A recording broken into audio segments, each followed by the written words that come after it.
어제 발생한 크림대교 폭발과 관련해서 러시아는 우크라이나의 테러를 의심하고 있고 우크라이나에서는 러시아 내부의 소행이라는 주장이 나오고 있습니다. 네, 폭발 원인은 아직 규명되지 않았는데요. 폭발한 트럭이 러시아 본토에서 크림반도 쪽으로 이동하던 중이었습니다. 국제부 연결해 보겠습니다. 강성훈 기자. 네, 국제부입니다. 네, 이번 폭발에 대한 원인 조사는 지금 어디서 하고 있는 겁니까? 러시아 정부가 하고 있는데요. 러시아 정부가 조사위원회를 만들어서 원인 규명에 본격 나섰지만 아직 찾지는 못하고 있습니다.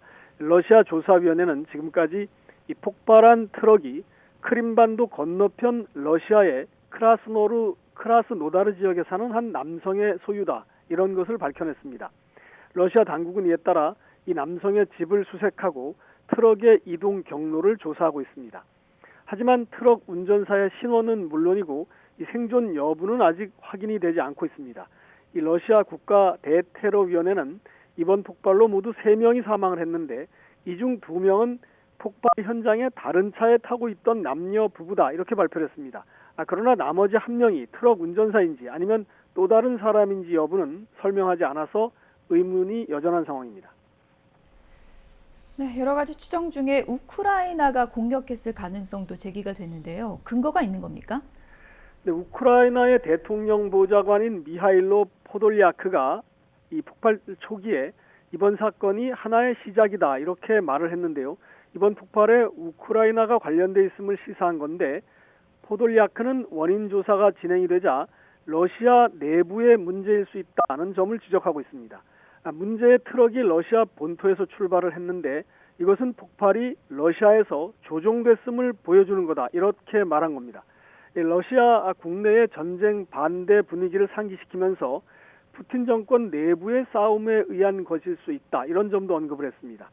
볼로디미르 젤렌스키 우크라이나 대통령은 크림반도에서 점령자가 없는 미래를 원한다, 이렇게 말을 했는데 이번 폭발에 대해서는 직접 언급을 하지 않고 있습니다. 네, 러시아 외교부의 공식 반응은 나왔습니까? 이 폭발에 대한 반응이라기보다 우크라이나의 어떤 반응에 대한 반응이 나왔는데요. 우크라이나의 테러 공격에 의한 것이 아닌가, 이렇게 의심을 하고 있습니다.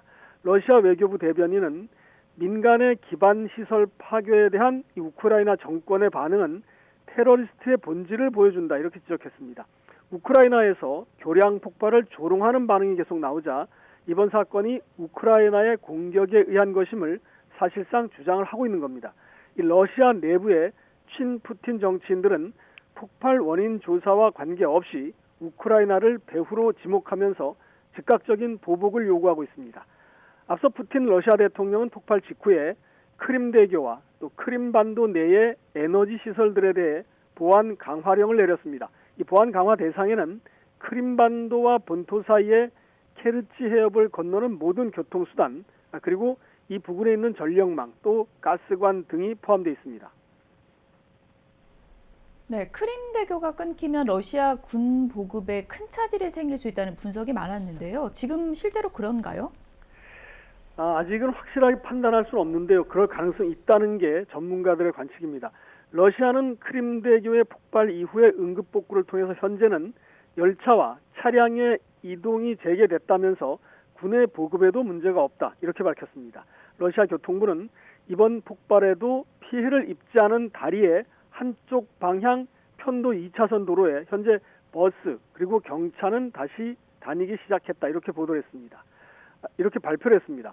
이 러시아 국방부도 기존의 육로와 해로가 있기 때문에 우크라이나 남부의 주둔 부대들에 대한 보급은 충분히 이루어질 수 있다, 이렇게 주장을 했습니다. 러시아 측의 이 세르게이 악시오노프라는 크림 자치정부 수반은 이번 상황을 감당할 수 있다, 그러나 불쾌하지만 치명적이지는 않다, 이렇게 말을 했습니다.